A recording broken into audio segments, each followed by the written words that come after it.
আজ নেতাজি সুভাষচন্দ্র বসুর ১২৭তম জন্মবার্ষিকী।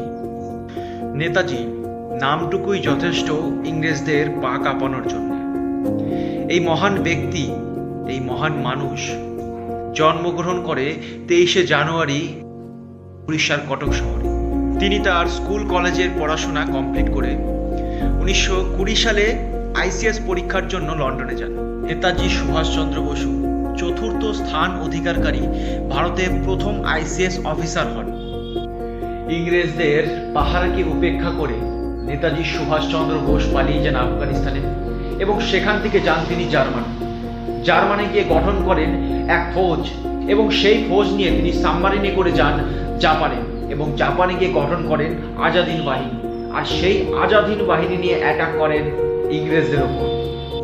এমন ব্যক্তি যে কারো আদেশ মানে না, যিনি চিরস্বাধীন।